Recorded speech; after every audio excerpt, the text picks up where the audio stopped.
पाठशाला में आप सभी का स्वागत है। दोस्तों, इस वीडियो में हम एनसीईआरटी के कक्षा 10वीं के गणित के अध्याय 1 वास्तविक संख्याएं का परिचय पढ़ेंगे। कि हमारे अध्याय का नाम है वास्तविक संख्याएं। ठीक है, तो पहले हम वास्तविक संख्याओं के बारे में जान लेते हैं। दोस्तों, कक्षा 9 का अध्याय 1 संख्या पद्धति, ठीक है, उसमें भी हमने वास्तविक संख्याओं के बारे में पढ़ा था। ठीक है, हमारा एक वीडियो कक्षा 9 के अध्याय 1 के परिचय संख्या पद्धति के परिचय पर भी है, आप उसे भी अवश्य देखें। उससे आपको ये अध्याय समझने में बहुत आसानी होगी। ठीक है, तो वास्तविक संख्याएं दो प्रकार की होती हैं, परिमेय संख्या और अपरिमेय संख्या। ठीक है, तो अब हम परिमेय संख्या और अपरिमेय संख्या क्या है उनको जान लेते हैं। परिमेय संख्या अंग्रेजी में दोस्तों इसे रेशनल नंबर भी कहते हैं।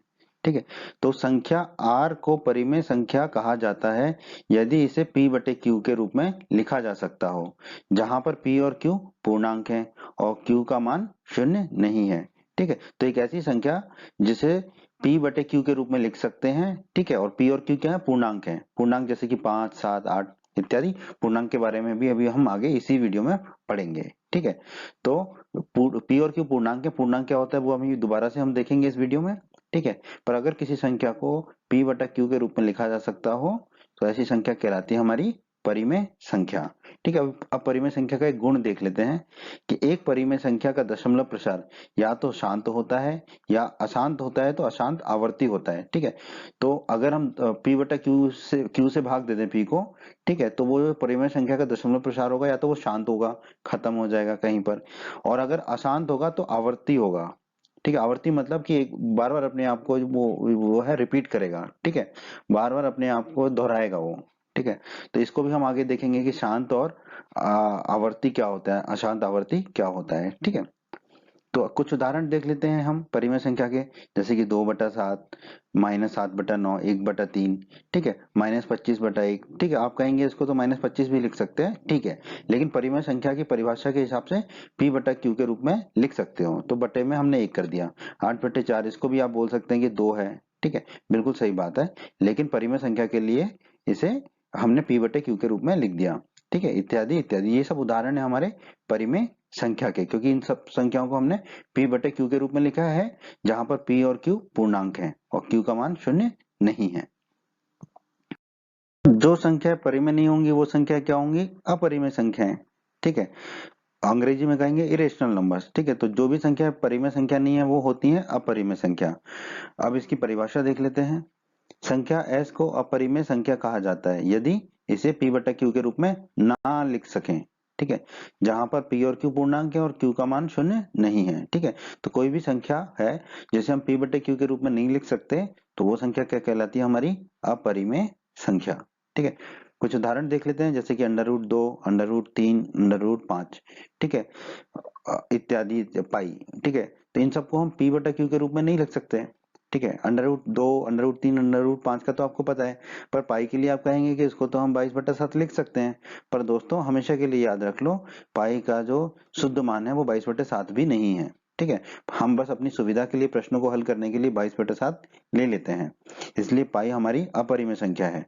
पाई का मान, शुद्ध मान 22/7 नहीं है। ठीक है, पाई का शुद्ध मान आज तक किसी को ज्ञात नहीं हुआ है। ठीक है, हम अपनी सुविधा के लिए 22/7 ले लेते हैं, और जब इसको लोग हल करते हैं तो 3.14 इत्यादि प्राप्त होता है। तो आप याद रखिए, पाई जो है एक अपरिमेय संख्या है।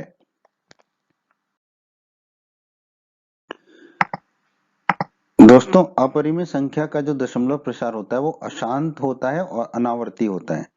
ठीक है, दशमलव प्रसार कैसे कहते हैं, जैसे कोई संख्या जैसे हम p बटे q के रूप में लिख सकते हैं या लिखते हैं। ठीक है, तो जब हम q से भाग देंगे, जब हम उसे दशमलव के रूप में लिखेंगे किसी भी संख्या को, ठीक है, तो अपरिमेय संख्या के लिए वो जो दशमलव प्रसार होगा वो अशांत होगा। अशांत का मतलब क्या है कि अनंत तक जाएगा। ठीक है, वो तो परिमेय संख्या का भी होता था। ठीक है, परिमेय संख्या का या तो शांत होता था या अशांत आवर्ती होता था, पर अपरिमेय संख्या का क्या होगा, हमेशा अशांत होगा और अशांत के साथ अनावर्ती होगा। ठीक है, वो अपने आप को दोहराएगा नहीं, वो रिपीट नहीं करेगा अपने आप को। ठीक है, वह संख्या जिसका दशमलव प्रसार अशांत अनावर्ती होता है वो अपरिमेय संख्या होती है। ठीक है, ये भी एक परिभाषा हो गई हमारी अपरिमेय संख्या की। ठीक है, उदाहरण हमने फिर से वही लिख दिया, √2, √3, √5 और पाई। तो दोस्तों, अपरिमेय संख्या के बारे में तो इतना ही पढ़ेंगे हम, ठीक है। लेकिन परिमेय संख्या जो है उसको दशमलव प्रसार के आधार पर 3 भागों में बांट देते हैं हम, ठीक है। या तो परिमेय संख्या जो है पूर्णांक होगी, मतलब उसका दशमलव के बाद जो है कोई अंक उसमें नहीं होगा, पूर्णांक होगी। या उसका दशमलव प्रसार शांत होगा, ठीक है। या उसका दशमलव प्रसार अशांत या अनुसानी बोलते हैं, अशांत होगा तो आवर्ती होगा, ठीक है। नॉन टर्मिनेटिंग रिकरिंग, ठीक है। अनुसानी आवर्ती मतलब अशांत आवर्ती होगा, ठीक है। तो परिमेय संख्या या तो पूर्णांक होगी या उसका दशमलव प्रसार शांत होगा, और अगर उसका दशमलव प्रसार अशांत है तो वो आवर्ती होगा, ठीक है, अपने आप को दोहराएगा।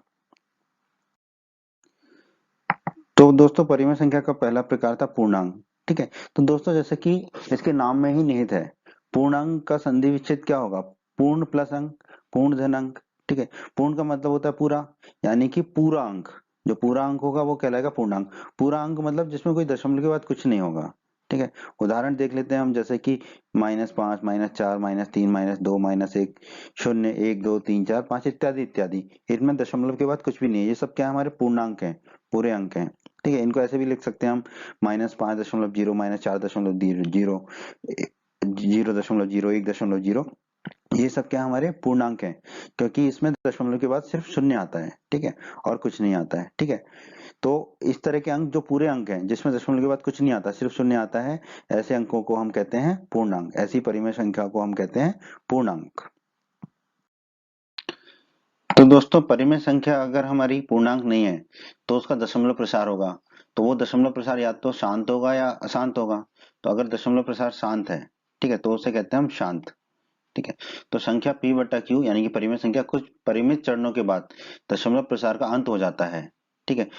हम ऐसी संख्याओं के दशमलव प्रसार को शांत दशमलव कहते हैं, ठीक है। कुछ उदाहरण से समझ लेते हैं, जैसे कि 9/4 है, परिमेय संख्या p बटा q के रूप में लिखिए। इसको हम जब भाग देंगे 4 का 9 में तो हमें प्राप्त होगा 2.25, ठीक है। उसके बाद शून्य शून्य आना शुरू हो जाएगा, इसका मतलब इसका दशमलव प्रसार क्या हो गया? शांत हो गया, ठीक है, खत्म हो गया, ठीक है। अंग्रेजी में टर्मिनेट कहते हैं खत्म होना, और हिंदी में कहते हैं शांत। शांत हो गया, उसके बाद कोई दशमलव के अंक नहीं आ रहे हैं, ठीक है। तो ऐसी परिमेय संख्या को कहते हैं हम दशमलव शांत, ठीक है। ऐसी परिमेय संख्या कहलाती है हमारी शांत दशमलव, ठीक है। दूसरा उदाहरण ले लेते हैं, 25/8। 8 में 25 का भाग देंगे तो हमें प्राप्त होगा 3.125, उसके बाद शून्य शून्य आना शुरू हो जाएगा, ठीक है। तो ऐसी परिमेय संख्याओं को हम क्या कहते हैं? शांत दशमलव, ठीक है। क्योंकि दशमलव के कुछ अंकों के बाद वो शांत हो जाती है, उसमें शून्य शून्य आना शुरू हो जाता है। दोस्तों अगर कोई परिमेय संख्या पूर्णांक नहीं है, शांत दशमलव नहीं है, तो वो आवश्यक रूप से अनुसानी आवर्ती होगी, अशांत आवर्ती होगी, ठीक है। इसकी परिभाषा देख लेते हैं। संख्या p बटा q कुछ चरणों के बाद शेष की पुनरावृत्ति होने लगती है, जिसमें दशमलव प्रसार निरंतर जारी रहता है। दूसरे शब्दों में हमें भागफल के अंकों का एक पुनरावृत्ति खंड प्राप्त होता है, तब हम यह कहते हैं कि यह प्रसार अशांत आवर्ती है, ठीक है। तो p बटा q जब भाग देते हैं तो कुछ चरणों के बाद जो है शेषफल की पुनरावृत्ति होने लगती है, ठीक है। वो कभी खत्म नहीं होता लेकिन पुनरावृत्ति होने लगती है। तो ऐसे दशमलव प्रसार को कहते हैं हम अशांत आवर्ती, ठीक है। आवर्ती का मतलब होता है बार बार उसका होना, ठीक है, रिपीट करना एक बार बार। एक कुछ उदाहरण ले लेते हैं, जैसे 1/3 है, 3 में 1 का भाग देते हैं तो हमें प्राप्त होता है 0.3333, मतलब कि 3 बार बार जो है रिपीट हो रहा है, 3 बार बार दोहराया जा रहा है। इसको हम कैसे लिखते हैं? 0.3 का बार, ठीक है। तो ये क्या है हमारा? अशांत आवर्ती है, क्योंकि अशांत क्यों है? क्योंकि कभी खत्म नहीं हो रहा। आवर्ती क्यों है? क्योंकि 3 जो है बार बार रिपीट हो रहा है, बार बार दोहराया जा रहा है। उसी प्रकार अगर हम 1/7 देखें तो हमें मिलेगा 0.142857, फिर 142857, फिर 142857, ठीक है। इस तरह ये चलता ही रहेगा। इसका मतलब ये 0.142857 अपने आप को दोहरा रहा है, बार बार अपने आप को दोहरा रहा है, ठीक है। और ये कभी खत्म नहीं हो रहा, कभी खत्म नहीं हो रहा तो अशांत है, ठीक है। अपने आप को दोहरा रहा है तो आवर्ती है, ठीक है। तो इस तरह की परिमेय संख्या को हम बोलते हैं अशांत आवर्ती, ठीक है, जो अपने आप को दोहराए और कभी भी खत्म ना हो, ठीक है। जो अपरिमेय संख्या होती है वो भी अशांत होती है, पर वो अपने आप को दोहराती नहीं है, आवर्ती नहीं होती है वो, ठीक है। जैसा कि हमने पूर्णांक के बारे में पढ़ा था, जो पूरे अंक हैं, ठीक है, पूरा अंक है जिसमें दशमलव के बाद कुछ भी नहीं आता वो पूर्णांक कहलाता है।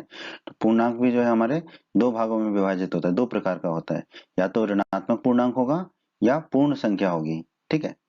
तो हम दोनों के बारे में पढ़ लेते हैं, ऋणात्मक पूर्णांक के बारे में भी और पूर्ण संख्या के बारे में भी।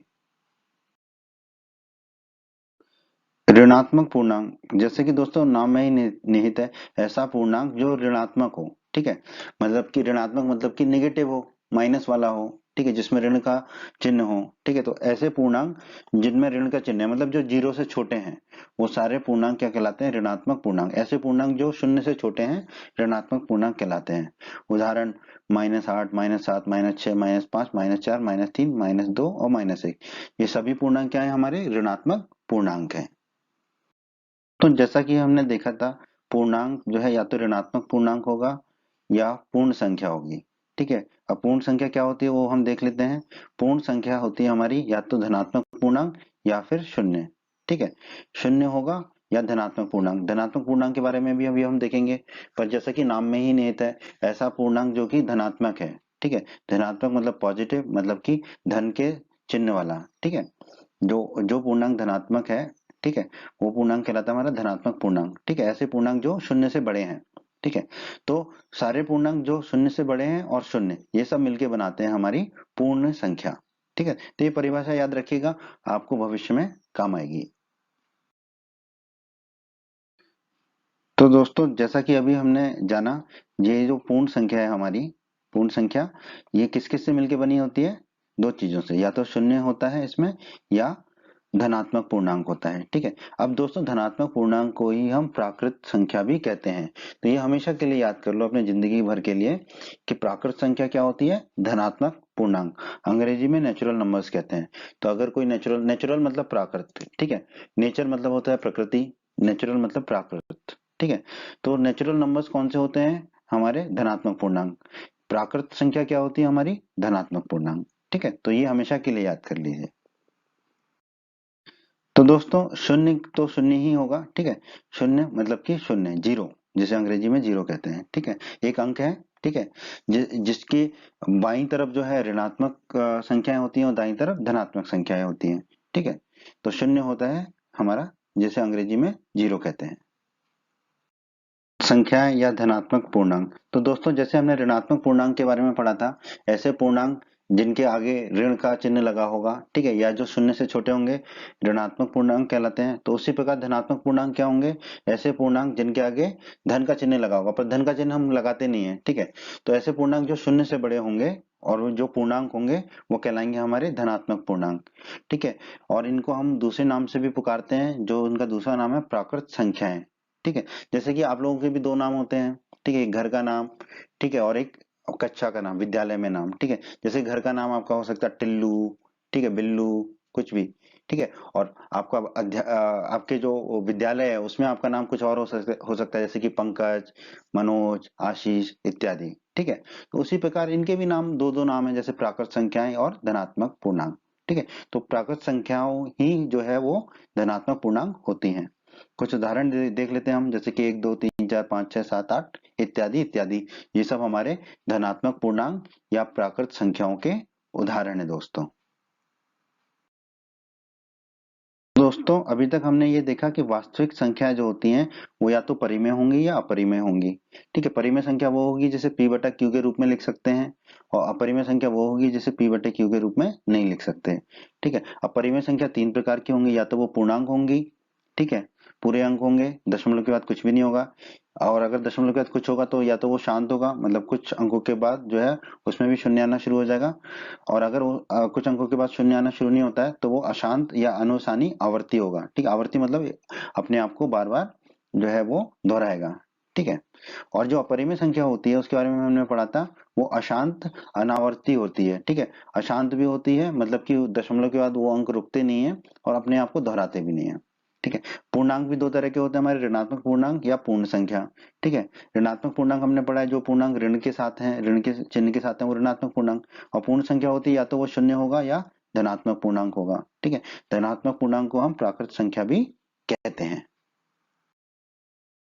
दोस्तों इस अध्याय में हम प्रमेयिका के बारे में पढ़ेंगे। प्रमेयिका किसे कहते हैं, ठीक है, अंग्रेजी में इसे लेमा कहते हैं, ठीक है।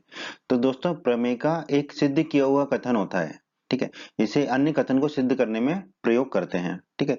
तो प्रमेयिका अब पहले से ही सिद्ध किया हुआ एक कथन है, ठीक है। तो ये प्रमेय से थोड़ा सा अलग होता है, ठीक है। प्रमेय को हम हमेशा सिद्ध करते हैं, ठीक है, लेकिन प्रमेय का एक सिद्ध किया हुआ कथन होता है, ठीक है, ये एक कथन होता है जो पहले से सिद्ध किया हुआ है, ठीक है, और हम इस कथन को, ठीक है, अन्य कथन को सिद्ध करने में प्रयोग करते हैं। तो ये होती है प्रमेयिका की परिभाषा, ठीक है। प्रमेयिका एक सिद्ध किया हुआ कथन होता है और इसे एक अन्य कथन को सिद्ध करने में प्रयोग करते हैं। दोस्तों अब हम पढ़ेंगे यूक्लिड विभाजन प्रमेयिका के बारे में। अभी हमने जाना था प्रमेयिका किसे कहते हैं, जो एक सिद्ध किया हुआ कथन होता है, ठीक है। तो यूक्लिड विभाजन प्रमेयिका को हम पढ़ेंगे। इसे आपके अध्याय 1 में प्रमेय 1.1 के रूप में दिया हुआ है, ठीक है। तो यही आपकी प्रमेय 1.1 है, ठीक है। क्या कहता है यूक्लिड विभाजन प्रमेयिका? दो धनात्मक पूर्णांक मान लेते हैं ए और बी दिए रहने पर ऐसी अद्वितीय पूर्ण संख्याएं क्यू आर विद्यमान है, ठीक है। तो दो धनात्मक पूर्णांक हैं, ठीक है, ए और बी, और ऐसी अद्वितीय, अद्वितीय मतलब यूनिक होता है अंग्रेजी में, ठीक है, मतलब कि उनके ऐसा कुछ और नहीं होगा। क्यू आर जो है यो यूनिक होंगी, अद्वितीय होंगी, ठीक है। तो ए और बी में क्या रिलेशन है, क्या संबंध है? ए बराबर बी क्यू धन आर होता है, ठीक है। जहां पर जो आर है वो बी से छोटा है, परंतु शून्य के बराबर भी हो सकता है, शून्य भी हो सकता है वो, और शून्य से बड़ा भी हो सकता है, ठीक है। जो आर है, ठीक है, तो वो शून्य से बड़ा भी हो सकता है और शून्य भी हो सकता है, परंतु वो बी से निश्चित रूप से छोटा होगा, ठीक है। तो ये कैसे आता है इसको अब हम समझ लेते हैं। यूक्लिड विभाजन प्रमेय का किसे कहते हैं? ए बराबर बी क्यू धन आर, जहां पर आर जो है शून्य या शून्य से बड़ा है और परंतु बी से छोटा है। तो अब हम इसको समझ लेते हैं कि ये कैसे आया। तो दोस्तों हम यूक्लिड विभाजन प्रमेय को समझ लेते हैं, ठीक है। आप लोग दोस्तों जानते ही हो भाज्य बराबर होता है भाजक गुणा भागफल धन शेषफल, ठीक है। इसको थोड़ा सा समझ लेते हैं हम। जैसे कि मान लेते हैं हमें a बटा b दिया हुआ है 19/15, ठीक है। तो अब हम 19 में 5 का भाग देके देखते हैं क्या प्राप्त होता है हमको, ठीक है। तो हमने ये बना लिया। अब 19 में हम किसका भाग देंगे? 5 का। तो ठीक है, तो 19 में 5 का भाग देंगे तो कितनी बार जा सकता है? 3 बार। 5 तिया 15, ठीक है। तो यहाँ हमने लिख दिया 3 और यहाँ लिख दिया 15। अब 19 में से 15 को घटाएंगे तो हमें प्राप्त होगा 4। तो अब हम इन संख्याओं को जान लेते हैं, इनका नाम क्या है, ठीक है। जिसमें हमने भाग दिया था, ठीक है, बड़ी संख्या जो ऊपर थी, ठीक है, उसे हम कहते हैं भाज्य, ठीक है। जिसमें हम भाग देते हैं वो होती है हमारी भाज्य, ठीक है। उसे यहाँ मान लिया हमने ए, ठीक है। और जिससे हमने भाग दिया था, ठीक है, वो होता है भाजक, ठीक है। जिससे भाग देते हैं जो नीचे होती है बट्टे में वो होता है भाजक, ठीक है। जो ऊपर होता है वो होता है भाज्य, जो नीचे होता है वो होता है भाजक, ठीक है। और भाग देने के बाद जो हमें मिला, ठीक है, भाग उसे कहते हैं हम भागफल, ठीक है। तो भाग देने के बाद जो फल मिला वो क्या कहलाता है? भागफल, ठीक है। उसे हमने दर्शा दिया क्यू से, ठीक है। जितनी बार अधिकतर बार भाग गया वो कहलाता है भाग। भाग देने के बाद जो फल प्राप्त हुआ वो हो गया भागफल, ठीक है। और जो बच गया वो क्या है? रह गया शेष। तो इसको शेष को क्या कह देंगे हम? शेष फल, ठीक है। जो बच गया वो हो गया हमारा शेष फल, ठीक है, आर, ठीक है। अब हम इसको देख लेते हैं कि कैसे लिखेंगे। भाज्य जो है वो किसके बराबर होगा? भाजक गुणा भागफल धन शेषफल, ठीक है। अब आप यहाँ पर देखिए 19 किसके बराबर होगा? 5 गुणा 3 धन 4, यही होगा। 5 गुणा 3 15 धन 4 19, ठीक है। तो 19 आ जाएगा हमारा। 19 बराबर 5 गुणा 3 धन 4, ठीक है। तो यानी कि भाज्य बराबर हो जाएगा भाजक गुणा भागफल धन शेषफल, ठीक है। भाज्य को लिखा था हमने ए, ठीक है, भाजक को लिखा था बी, भागफल को क्यू और शेषफल को आर। तो ए बराबर हो गया हमारा बी क्यू धन आर, ठीक है। तो कोई भी संख्या है, कोई भी परिमेय संख्या को हम ए बटा बी के रूप में या पी बटा क्यू के रूप में लिख सकते हैं, ठीक है। तो फिर जब हमने ए बटा बी के रूप में लिख दिया, ठीक है, तो ए हमारा क्या हो जाएगा? बी क्यू धन आर, ठीक है। जहां पर क्यू क्या है? हमारा भागफल है, और आर क्या है? शेषफल है। और यूक्लिड विभाजन प्रमेय के अनुसार जो शेषफल है हमारा आर, वो जो है वो बी से छोटा होगा, और क्यू और जो है शून्य से बड़ा होगा या शून्य के बराबर होगा, ठीक है, परंतु बी से छोटा होगा। तो यही है हमारी यूक्लिड विभाजन प्रमेय का कि जो है हम किसी भी अंक को, ठीक है, इस रूप में लिख सकते हैं, ए बराबर बी क्यू धन आर, ठीक है। किसी भी अंक को हम इस प्रकार लिख सकते हैं। यही हमारा यूक्लिड विभाजन प्रमेय का। दोस्तों एल्गोरिदम, ठीक है, हम जानते हैं एल्गोरिदम जो है अंग्रेजी का ही शब्द है, ठीक है। इसको बहुत ज्यादा प्रयोग किया जाता है कंप्यूटर्स पे जो काम करते हैं, उन जो कंप्यूटर पे प्रोग्राम बनाते हैं, ठीक है, जो सॉफ्टवेयर में काम करते हैं, वो लोग एल्गोरिथम का बहुत इस्तेमाल करते हैं। ठीक है, तो एल्गोरिथम होती क्या है? ठीक है, हिंदी में हम इसे बोलते हैं कलन विधि। ठीक है, तो एल्गोरिथम या कलन विधि सुपरिभाषित चरणों की एक श्रृंखला होती है। मतलब चरणों की एक श्रृंखला है, और वो श्रृंखला क्या सुपरिभाषित है, मतलब बहुत अच्छे से परिभाषित है वो चरणों की श्रृंखला, जो एक विशेष प्रकार की समस्या को हल करने की एक प्रक्रिया या विधि प्रदान करती है। ठीक है, वो जो चरणों की श्रृंखला होती है, वो एक प्रकार की समस्या को हल करने की प्रक्रिया या विधि हमें प्रदान करती है। ठीक है, तो ये जो एल्गोरिथम्स है, इनको जो सॉफ्टवेयर बनाते हैं, जो कंप्यूटर पे काम करते हैं, वो लोग बहुत इस्तेमाल करते हैं। ठीक है, तो जैसे कि इसमें क्या होगा, चरण 1 होगा, चरण 2 होगा, चरण 3, चरण 4, कितने भी चरण हो सकते हैं, पर ये चरण क्या होंगे, सुपरिभाषित होंगे। ठीक है, और जो ये जो चरण होंगे, वो क्या करेंगे, एक विशेष प्रकार की समस्या को हल करने की प्रक्रिया या विधि प्रदान करेंगे। ठीक है, अब जैसे कि इसको उदाहरण समझ लीजिए, जैसे कि एक एल्गोरिथम है। ठीक है, आपको क्रिकेट खेलने जाना है बाहर दोस्तों के साथ। ठीक है, पर आपको पता नहीं है कि दोस्त कोई खेल रहा है कि नहीं। ठीक है, तो आप क्या करते हैं, आप अपने घर से निकलते हैं, ठीक है, मैदान में जाते हैं। ठीक है, अगर कोई दोस्त खेल रहा होता है तो आप भी खेलने लग जाते हैं, अगर कोई दोस्त नहीं खेल रहा होता तो आप घर वापस आ जाते हैं। ठीक है, तो ये क्या है, ये चरण है। ठीक है, कि अगर कोई दोस्त खेल रहा है तो आप भी खेलने लग जाओगे उसके साथ, और नहीं खेल रहा है तो आप वापस आ जाओगे। ठीक है, तो इस तरह के बहुत से उदाहरण हैं। ठीक है, तो ये जो एल्गोरिथम शब्द है, इसका इस्तेमाल हम इस अध्याय में करने वाले हैं। हिंदी में इसे कलन विधि भी कहते हैं, और ये क्या है, सुपरिभाषित चरणों की एक श्रृंखला है, जो एक विशेष प्रकार की समस्या को हल करने की एक प्रक्रिया या विधि हमें प्रदान करती है। यूक्लिड विभाजन एल्गोरिथम। ठीक है दोस्तों, तो यूक्लिड विभाजन एल्गोरिथम जो है, वो दो धनात्मक पूर्णांकों का एचसीएफ परिकलित करने की एक तकनीक है। ठीक है, मतलब यूक्लिड विभाजन एल्गोरिथम से हम दो धनात्मक पूर्णांकों का एचसीएफ ज्ञात करते हैं। ठीक है, ठीक है, इस विधि के द्वारा जो है हम दो धनात्मक पूर्णांकों का एचसीएफ ज्ञात करते हैं। किस विधि के द्वारा? यूक्लिड विभाजन एल्गोरिथम के द्वारा। ठीक है, दोस्तों आपको याद होगा कि दो धनात्मक पूर्णांकों जैसे कि ए और बी का जो एचसीएफ है, वो वह सबसे बड़ा पूर्णांक डी होता है, जो ए और बी दोनों को पूर्णतः पूरी तरह विभाजित कर देता है। ठीक है, अभी हम एचसीएफ के बारे में और आगे पढ़ेंगे इसी वीडियो में। ठीक है, दोस्तों यूक्लिड विभाजन एल्गोरिथम या कलन विधि को यूक्लिड विभाजन प्रमेयिका पर आधारित है। जो यूक्लिड विभाजन एल्गोरिथम है हमारी, इसमें हम यूक्लिड विभाजन प्रमेयिका का ही उपयोग करते हैं। ठीक है, तो कई बार यूक्लिड विभाजन एल्गोरिथम को यूक्लिड विभाजन प्रमेयिका भी कह दिया जाता है, या यूक्लिड विभाजन प्रमेयिका को यूक्लिड विभाजन एल्गोरिथम भी कह देते हैं। ठीक है, परंतु सत्य तो यह है कि यूक्लिड विभाजन एल्गोरिथम में हम यूक्लिड विभाजन प्रमेयिका का उपयोग करते हैं। ठीक है, तो आपको ये समझ में आ गया होगा कि यूक्लिड विभाजन प्रमेयिका का उपयोग किया जाता है कहाँ पर? यूक्लिड विभाजन एल्गोरिथम में। और यूक्लिड यूक्लिड विभाजन एल्गोरिथम का उपयोग हम कहाँ करते हैं? दो धनात्मक पूर्णांकों का एचसीएफ ज्ञात करने के लिए। यूक्लिड विभाजन एल्गोरिथम। ठीक है दोस्तों, ये एल्गोरिथम है, इसका मतलब ये क्या है, सुपरिभाषित चरणों की श्रृंखला होगी, और इससे जो है हम किसी समस्या का हल निकालेंगे। ठीक है, तो यूक्लिड विभाजन एल्गोरिथम में हमें क्या निकालते हैं? दो धनात्मक पूर्णांकों का एचसीएफ निकालते हैं। तो यूक्लिड विभाजन एल्गोरिथम क्या हो गया? दो धनात्मक पूर्णांकों का एचसीएफ निकालने का एक चरणबद्ध श्रृंखला हो गई। ठीक है, चरणों की सुपरिभाषित श्रृंखला हो गई। ठीक है, तो इसमें चरण होंगे, ठीक है, जिनके द्वारा हम दो धनात्मक पूर्णांकों का एचसीएफ ज्ञात करेंगे। ठीक है, तो मान लेते हैं कि दो धनात्मक पूर्णांक सी और डी है, जिसमें सी बड़ा है और डी छोटा है, उसका हमें एचसीएफ ज्ञात करना है। ठीक है, तो हमें जो नीचे चरण दिए उनका अनुसरण करना होगा। ठीक है, चरण 1, सी और डी के लिए यूक्लिड विभाजन प्रमेय का, ठीक है, एल्गोरिथम नहीं, प्रमेय का प्रयोग करेंगे।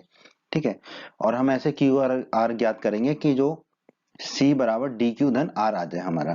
ठीक है, ठीक है, तो सी बड़ा है और डी छोटा है। अब हम सी बराबर ऐसे लिखेंगे कि डी क्यू धन आर हो जाए, और आर क्या होगा हमारा यहाँ पर? आर जो है हमारा डी से छोटा होगा और शून्य से बड़ा होगा या शून्य के बराबर होगा। ठीक है, आर क्या होता है हमारा? शेषफल होता है। क्यू क्या होता है हमारा? भागफल होता है। ठीक है, तो चरण 2 में अब हम देखेंगे चरण 1 को करने के बाद क्या हमें आर शून्य प्राप्त हो रहा है। अगर हमें यहाँ पर आर शून्य प्राप्त होता है, तो डी ही क्या होगा हमारा? सी और डी का एचसीएफ होगा। तो जो डी है वही सी और डी का एचसीएफ होगा। परंतु यदि आर जो शेषफल है वो शून्य नहीं है, तो फिर हम डी और आर के लिए, ठीक है, यूक्लिड विभाजन प्रमेय का प्रयोग करेंगे। ठीक ठीक है। चरण 1 में हमने किसके लिए किया था, सी और डी के लिए। लेकिन चरण 2 में यदि आर शून्य नहीं मिलता है तो फिर हम यूक्लिड विभाजन प्रमेय का प्रयोग किसके लिए करेंगे, डी और आर के लिए। अब आप देखिए यहाँ पर डी बड़ा होगा और आर छोटा होगा। ठीक है, इस तरह से हम अपने चरणों को करते जाएंगे। कब तक करेंगे, जब तक करेंगे, जब तक इस प्रक्रिया को जारी रखेंगे जब तक हमें शेषफल आर शून्य ना प्राप्त हो जाए। और जब हमें शेषफल आर शून्य प्राप्त हो जाता है तो इसी स्थिति में जो भाजक प्राप्त होता है वही हमारा वांछित एचसीएफ होता है। ठीक है, जब हमें शेषफल शून्य मिल जाता है, ठीक है, उस स्थिति में जो भाजक होता है, ठीक है, जिससे हम भाग देते हैं, ठीक है, वही हमारा क्या होता है, वांछित एचसीएफ होता है। ठीक है, तो ये है यूक्लिड विभाजन एल्गोरिथम। ठीक है, तो यूक्लिड विभाजन एल्गोरिथम पर आधारित सवालों को हम प्रश्नावली 1.1 में हल करेंगे।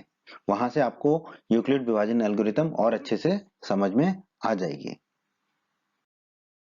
अंक गणित की आधारभूत प्रमेय। ठीक है दोस्तों, ये हमारे अध्याय की प्रमेय 1.2 भी है। ठीक है, ये प्रमेय क्या कहती है, प्रत्येक भाज्य संख्या को, भाज्य संख्या मतलब जिस संख्या में भाग जा सकता है, ठीक है, अभाज्य संख्याओं के एक गुणनफल के रूप में व्यक्त किया जा सकता है। ठीक है, तो कोई भी भाज्य संख्या है उसको हम सभी अभाज्य संख्याओं के गुणनफल के रूप में व्यक्त कर सकते हैं, मतलब उसके जो गुणनफल होंगे वो सिर्फ अभाज्य संख्याएं होंगी। ठीक है, ये कहती है हमारी प्रमेय 1.2 या अंक गणित की आधारभूत प्रमेय। ठीक है, तथा क्या कहती है, यह गुणनखंड अभाज्य गुणनखंडों के आने वाले क्रम के बिना अद्वितीय होगा। ठीक है, अगर हम उसके क्रम को छोड़ दें तो ये अद्वितीय गुणनखंड होंगे हमारे। ठीक है, इसको हम एक उदाहरण से समझ लेते हैं। ठीक है, जैसे कि 3825। ठीक है, तो ये एक भाज्य संख्या है। ठीक है, अब हम इसके देख लेते हैं क्या गुणनखंड हमें मिलते हैं। तो 3825 में हम किसका भाग दें, 3 का। क्यों, क्योंकि अगर हम इसको जोड़ें, 3 और 8 11, 11 और 2 13 और 5 18, 18 में 3 का भाग जाता है। ठीक है, तो इसमें 3 का भाग जाएगा। ठीक है, 3 का भाग जाएगा तो हमें कितना मिलेगा, 1275। ठीक है, 3 का भाग दीजिए 1 मिलेगा, 8 में 3 का भाग देंगे 2 मिलेगा, 8 में फिर क्या बच जाएगा, 2 शेषफल, तो 2 और 2 22 हो जाएगा, 22 में 3 का भाग देंगे तो 7 मिलेगा, एक शेषफल बचेगा। ठीक है, तो 1 और 5 में 3 का भाग देंगे तो 5 मिलेगा। अब ये फिर देखिए इनको जोड़ते हैं, 1 और 2 3, 3 और 7, 3 और 7 हमारा होता है 10, 10 और 5 15, इस 15 में 3 का भाग जाता है तो यहाँ पर भी 3 का भाग चला जाएगा। ठीक है, और 3 चौक 12, ठीक है, तो 4 आ जाएगा। ठीक है, फिर 3 दूनी 6, 6 आ गया, 1 बचा, 1 और 5 15, तो 5 15। ठीक है, आ गया। अब इसमें देखिए किसका भाग जा सकता है, अभाज्य संख्या ही देखनी है हमें। ठीक है, भाज्य नहीं देखनी, अभाज्य ही देखनी है। ठीक है, 4 और 2 6 और 5 11, 3 का तो नहीं जाएगा, 4 तो भाज्य संख्या है, 5 का जाएगा क्योंकि अंत में 5 आ रहा है। ठीक है, तो 5 से भाग दे लेते हैं। ठीक है, 8 पंजे 40, तो 8 आ जाएगा। ठीक है, 2 बचेगा और 5 बचेगा, 5 25, तो यहाँ 5 आ गया। ठीक है, अब इसमें 5 आ रहा है आखिरी में, तो इसमें फिर से 5 का भाग चला जाएगा, तो 5 का भाग दे देंगे। ठीक है, तो 5 एकम 5, 3 बचेगा, 3 और 5 35, 5 सत्ते 35, तो 17 आ गया। ठीक है, अब 17 हम जानते हैं जो है, 17 में किसी का भी भाग नहीं जाता, 17 एक अभाज्य संख्या है, तो यहाँ 17 से ही भाग देना पड़ेगा, तो हमें 1 मिलेगा। तो ये हमारे गुणनखंड आ गए 3825 के। ठीक है, ये गुणनखंड आ गए, तो हमने लिख दिया 3825 को 3 गुणा 3 गुणा 5 गुणा 5 गुणा 17। ठीक है, अब आप देखिए 3 3 5 5 17, ये सब क्या है, अभाज्य संख्याएं हैं। ठीक है, इसको और हल कर लेते हैं। 3 गुणा 3 है तो 3 की घात 2, 5 गुणा 5 है तो 5 की घात 2, और 17 तो एक ही है, बार लिखा है तो 17। अब आप देखिए जो इसके गुणनखंड आ रहे हैं भाज्य संख्या के, वो किस रूप में आ रहे हैं, अभाज्य संख्याओं के गुणनफल के रूप में। ठीक है, तो यही कहती है हमारी अंकगणित की आधारभूत प्रमेय, जो आपकी प्रमेय 1.2 है। प्रत्येक भाज्य संख्या को अभाज्य संख्याओं के एक गुणनफल के रूप में व्यक्त किया जा सकता है। महत्तम समापवर्तक, अंग्रेजी में कहते हैं एचसीएफ, हाईएस्ट कॉमन फैक्टर। ठीक है, तो एचसीएफ कैसे निकालना है दोस्तों, या एचसीएफ क्या होता है ये हम जान लेते हैं। ठीक है, दो धनात्मक पूर्णांक ए और बी का महत्तम समावर्तक एचसीएफ वह सबसे बड़ी पूर्णांक होता है जो ए और बी दोनों को पूर्णतः विभाजित कर देता है। ठीक है, तो ए और बी का एचसीएफ निकालना है तो ए और बी का एचसीएफ क्या होगा, वो संख्या, वो सबसे बड़ी संख्या होगी जो ए और बी दोनों को पूरी तरह विभाजित कर दे, यानी कि कुछ भी शेषफल ना बचे। ठीक है, तो ये कैसे निकालते हैं हम, संख्याओं में प्रत्येक उभयनिष्ठ, ठीक है, जो संख्या है उनका गुणनखंड करेंगे, और उन गुणनखंड में जो उभयनिष्ठ अभाज्य गुणनखंड होंगे उसकी जो सबसे छोटी घात होगी उसका जो गुणनफल होगा वही संख्याओं का एचसीएफ होगा।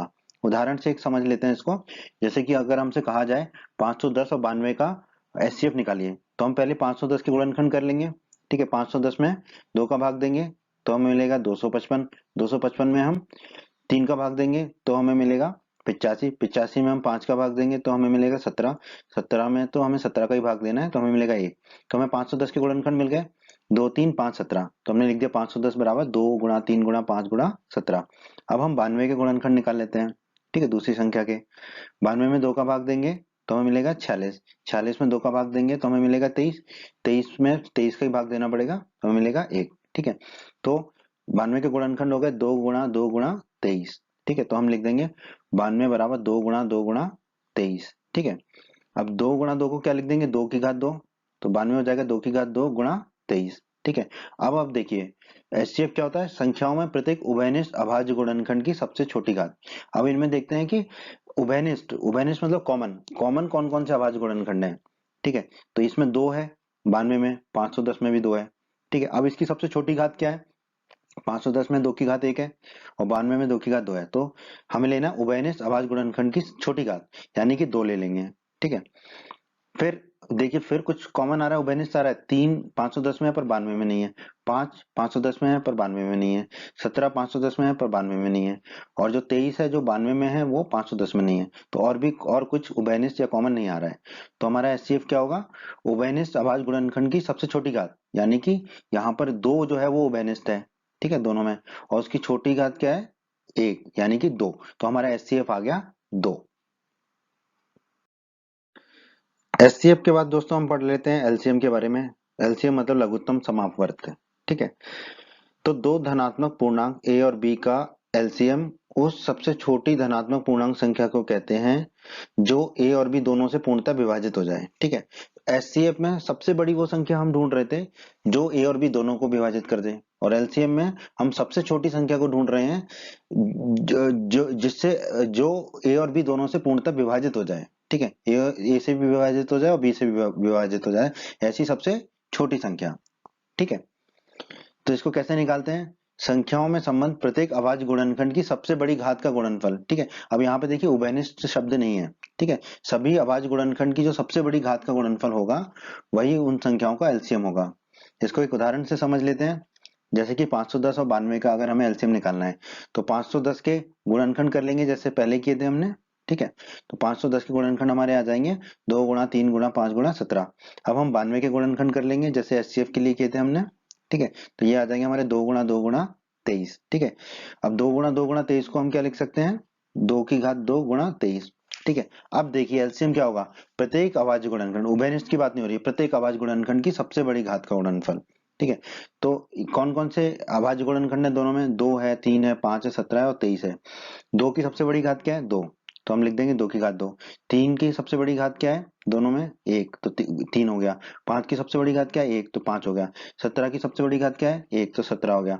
और 23 की सबसे बड़ी घात क्या है, 1, तो हो गया 23। अब इसको गुणा कर लेंगे। ठीक है, तो हमारा एलसीएम आ जाएगा 23 या 460। तो इस तरह हम एलसीएम निकालते हैं। ठीक है, प्रत्येक अभाज्य गुणनखंड की सबसे बड़ी घात का गुणनफल निकाल लेते हैं तो हमें एलसीएम प्राप्त हो जाता है। ठीक है, तो इस तरह के प्रश्नों को हम प्रश्नावली 1.2 में हल करेंगे। तो हम एक एलसीएम और एचसीएफ के गुण के बारे में पढ़ लेते हैं जिसका उपयोग हमें प्रश्नावली 1.2 के प्रश्नों को हल करने में करना होगा। ठीक है, क्या गुण है वो, किन्हीं दो धनात्मक, ठीक है याद रखिए, दो धनात्मक पूर्णांक ए और बी का गुणनफल उन दोनों धनात्मक पूर्णांक ए और बी के एचसीएफ और एलसीएम के गुणनफल के बराबर होता है। ठीक है, तो अगर ए और बी दो धनात्मक पूर्णांक हैं तो ए गुणा बी कितना होगा, ए और बी का एचसीएफ गुणा ए और बी का एलसीएम। ठीक है, तो इसको याद रखिएगा, ये बहुत काम आएगा आपके। एक उदाहरण से समझ लेते हैं। 510 और 92 वही उदाहरण ले लिया हमने जो एचसीएफ एलसीएम के लिए लिया था। तो एचसीएफ आया था हमारा 2, एलसीएम आया था हमारा 23 या 460। तो दोनों संख्याओं का गुणनफल कितना होगा, ए कितना है 510, बी है 92। तो 510 गुणा 92 आप निकालेंगे तो आएगा 96,920। अब एचसीएफ और एलसीएम का गुणा करेंगे तो एचसीएफ है 2, एलसीएम है 23 या 460, तो ये भी आ गया हमारा 46,920। तो हम कह सकते हैं कि दो संख्याओं का गुणनफल हमारा किसके बराबर आ रहा है, एचसीएफ गुणा एलसीएम के। तो आप याद रखिएगा ये गुण है एलसीएम और एचसीएफ का दो धनात्मक पूर्णांकों के लिए, 3 के लिए नहीं है, सिर्फ 2 के लिए, कि उन दोनों धनात्मक पूर्णांकों का गुणनफल किसके बराबर होगा, उनके एचसीएफ और एलसीएम के गुणनफल के बराबर होता है। ठीक है, तो इसको याद रखिएगा, इससे हमारे बहुत से प्रश्न हल होंगे। 1.3 प्रमेय 1.3 कहती है, मान लीजिए p एक अभाज्य संख्या है और अगर p जो है a के वर्ग a स्क्वायर को विभाजित करती है तो p जो है a को भी विभाजित करेगी, जहां एक a जो है एक धनात्मक पूर्णांक है। ठीक है, तो इस प्रमेय को जो है हम अलग से इसको इसको हल करेंगे, इसको सिद्ध करेंगे। इसका हमारा अलग से वीडियो है प्रमेय 1.3 का और सभी प्रमेय का। ठीक है, तो उस वीडियो में आप देख सकते हैं कि इस प्रमेय को हम कैसे हल करेंगे। अभी के लिए बस इतना समझ लीजिए कि p एक अभाज्य संख्या है और अगर p a के वर्ग को विभाजित करती है तो p जो है a को भी विभाजित करेगी। ठीक है, प्रमेय 1.3 का बहुत उपयोग होगा आपकी प्रश्नावली 1.3 के प्रश्नों को हल करने में। प्रमेय 1.4 कहती है √2 जो है वो एक अपरिमेय संख्या है। ठीक है, प्रमेय 1.4 को हमने हमारी प्रमेय 1.4 के वीडियो में सिद्ध किया है, तो आप हमारी प्रमेय 1.4 का वीडियो अवश्य देखें, या सभी प्रमेय के वीडियो में भी आपको इसका सिद्ध मिल जाएगा, इसकी उत्पत्ति मिल जाएगी। ठीक है, इस तरह की प्रमेय को देखने के बाद आप प्रश्नावली 1.3 को हल करेंगे तो आपको प्रश्नों को हल करने में बहुत आसानी आएगी। 1.5 ठीक है, प्रमेय 1.5 का भी हमारा अलग से वीडियो है जहां पर हमने इसको प्रमेय को उदाहरण से समझा है, तो आप हमारा प्रमेय 1.5 का वीडियो या सभी प्रमेय का वीडियो अवश्य देखें। ठीक है, यहाँ पे हम इतना समझ लेते हैं, मान लीजिए x एक परिमेय संख्या है जिसका दशमलव प्रसार शांत है। ठीक है, x एक परिमेय संख्या है और उसका दशमलव प्रसार क्या है, शांत है। ठीक है, तो x को हम p और q के रूप में व्यक्त कर सकते हैं क्योंकि x क्या है, परिमेय संख्या है, तो x को p और q के रूप में तो व्यक्त कर ही सकते हैं। ठीक है, और ऐसी संख्या जिसका दशमलव प्रसार शांत है। ठीक है, ये हमें दिया गया है। ठीक है, और यहाँ पर p और q क्या होंगे, सहअभाज्य। सहअभाज्य का मतलब होता है दोस्तों कि उसमें कुछ भी कॉमन नहीं है। ठीक है, मतलब कुछ भी कटेगा नहीं। ठीक है, जैसे कि 3/7, ठीक है, इत्यादि, मतलब उसमें कुछ भी कॉमन नहीं होगा। ठीक, कुछ भी मतलब सब कुछ काट पीटने के बाद हमें p और q मिलेंगे। ठीक है, तो p और q क्या है हमारे, सहअभाज्य। सहअभाज्य के बारे में भी आप जान लीजिए, सहअभाज्य होता है कि जिसमें कुछ भी कॉमन ना हो, उभयनिष्ठ ना हो। ठीक है, तो ऐसे केस में क्या होगा, q का जो अभाज्य गुणनखंड होगा वो 2 की घात n गुणा 5 की घात m के रूप का होगा। ठीक है, अब इसको दोबारा से देखिए। ठीक है, x एक परिमेय संख्या है, परिमेय संख्या है तो p बटे q के रूप में व्यक्त कर सकते हैं जिसका दशमलव प्रसार शांत है। ठीक है, तो q के जो अभाज्य गुणनखंड होंगे वो 2 की घात n गुणा 5 की घात m के रूप में होगा, 2 की घात n गुणा 5 की घात m के रूप में होगा। ठीक है, और n और m यहाँ पे क्या होंगे, ऋणोत्तर पूर्णांक। ऋणोत्तर पूर्णांक का मतलब है कि शून्य या धनात्मक पूर्णांक। ठीक है, मतलब ऋणात्मक पूर्णांक को छोड़ के, ऋणोत्तर मतलब ऋणात्मक पूर्णांक को छोड़ के। ठीक है, तो q जो होगा उसके अभाज्य गुणनखंड सिर्फ इसके रूप में होंगे, सिर्फ और सिर्फ 2 की घात कुछ हो सकता है, शून्य भी हो सकती है, 1 2 3 कुछ भी, और 5 की घात भी शून्य भी हो सकती है, कुछ भी हो सकती है, 1 2 3 भी हो सकती है, लेकिन इन दोनों के अलावा उसके कोई अभाज्य गुणनखंड नहीं होंगे q के। ठीक है, ये प्रमेय 1.5 कहती है। 1.6 दोस्तों, प्रमेय 1.5, 1.6 और 1.7 इन तीनों प्रमेयों का प्रयोग है प्रश्नावली 1.4 के प्रश्नों को हल करने के लिए। ठीक है, अब प्रमेय 1.6 का भी हमने अलग से वीडियो बनाया हुआ है जिसमें हमने इसको उदाहरण से समझाया हुआ है। ठीक है, पर हम यहाँ पर बेसिक बेसिक समझ लेते हैं कि प्रमेय 1.6 कहती क्या है। प्रमेय 1.6 जो है दोस्तों, प्रमेय 1.5 का विलोम है। ठीक है, प्रमेय 1.6 क्या कहती है, मान लीजिए x बराबर p बटा q एक परिमेय संख्या है। ठीक है, जहां पर p और q सहअभाज्य, सहअभाज्य मतलब उसमें कुछ भी कॉमन नहीं है, कुछ भी उभयनिष्ठ नहीं है। ठीक है, और q के अभाज्य गुणनखंड यदि इस रूप में हमें मिल जाते हैं, 2 की घात n और 5 की घात m। ठीक है, इसका मतलब क्या है कि q के अभाज्य गुणनखंड और कोई रूप में नहीं होंगे, मतलब 2 की घात के रूप में होंगे या 5 की घात के रूप में होंगे या दोनों की घात के रूप में होंगे, और कुछ नहीं होंगे, 3 7 इत्यादि 11 13 कुछ नहीं होगा। ठीक है, सिर्फ 2 की घात और 5 की घात के रूप में अगर है, जहां पर n और m क्या है, ऋणोत्तर पूर्णांक, मतलब कि n और m की संख्या शून्य या शून्य से अधिक है। ठीक है, तो अगर ऐसा है, क्योंकि अभाज्य गुणनखंड अगर हमें 2 की घात n या और 5 की घात m, ठीक है, इस रूप में मिलते हैं, तो हम कह सकते हैं x का जो दशमलव प्रसार है वो क्या होगा, शांत होगा। ठीक है, तब हम ऐसा कह पाएंगे। प्रमेय 1.5 में बिल्कुल इसका उल्टा था, हमें x का दशमलव प्रसार शांत दिया हुआ था, तब हम कह रहे थे कि अगर x का दशमलव प्रसार शांत है तो q के अभाज्य गुणनखंड इस रूप में होंगे। ठीक है। और प्रमेय 1.6 में हम कह रहे हैं कि q के अभाज्य गुणनखंड 2 की घात n और 5 की घात m के रूप में है, तो हम कह पा रहे हैं कि फिर x का दशमलव प्रसार जो है वो शांत होगा। ठीक है, तो 1.5 और 1.6 प्रमेय एक दूसरे का विलोम है। प्रमेय 1.7 दोस्तों, इसका हमारा अलग से वीडियो भी है जिसमें हमने इसको उदाहरण के साथ समझाया है। ठीक है, और सभी प्रमेय में भी आपको प्रमेय 1.7 मिल जाएगी। प्रमेय 1.7 क्या कहती है? मान लीजिए x बराबर p बटा q है और एक क्या है, और ये क्या है, हमारी एक परिमेय संख्या है। ठीक है, x हमारी एक परिमेय संख्या है। यहाँ पर p और q सहअभाज्य है। ठीक है, और अगर q का अभाज्य गुणनखंड यहाँ पे 2 की घात n और 5 की घात m के रूप में नहीं है, नहीं को देखिए यहाँ पर नहीं है, इस रूप में नहीं है। ठीक है, जहां पर n और m जो है ऋणेतर पूर्णांक है, ऋणेतर पूर्णांक का मतलब होता है कि वो शून्य या उससे अधिक है। ठीक है, ऋण नहीं है।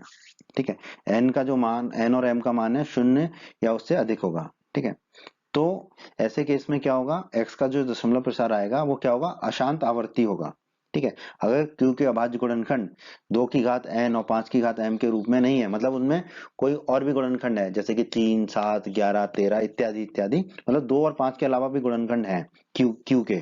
ठीक है, तो x का दशमलव प्रसार क्या होगा, अशांत होगा और आवर्ती होगा। ठीक है, क्योंकि x क्या एक परिमेय संख्या है, तो आवर्ती तो होगा ही होगा। ठीक है, अगर अशांत है तो। ठीक है, तो x का दशमलव प्रसार क्या होगा, अशांत आवर्ती होगा। दोस्तों, यही है हमारे अध्याय 1 के परिचय में। अब आप हमारे अध्याय 1 के प्रमेय के वीडियोस को देखें और अध्याय 1 के प्रश्नावलियों के सभी प्रश्नों के वीडियो अवश्य देखें।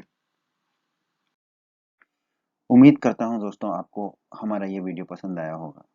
आप हमारे YouTube चैनल को सब्सक्राइब करें, इस वीडियो को लाइक करें, इस वीडियो को शेयर करें और अपने सभी हिंदी माध्यम के दोस्तों को हमारे चैनल के बारे में और हमारे वीडियो के बारे में बताएं, ताकि हिंदी माध्यम के अधिक से अधिक छात्र हमारे चैनल और वीडियोस का अधिक से अधिक लाभ ले सकें। धन्यवाद दोस्तों।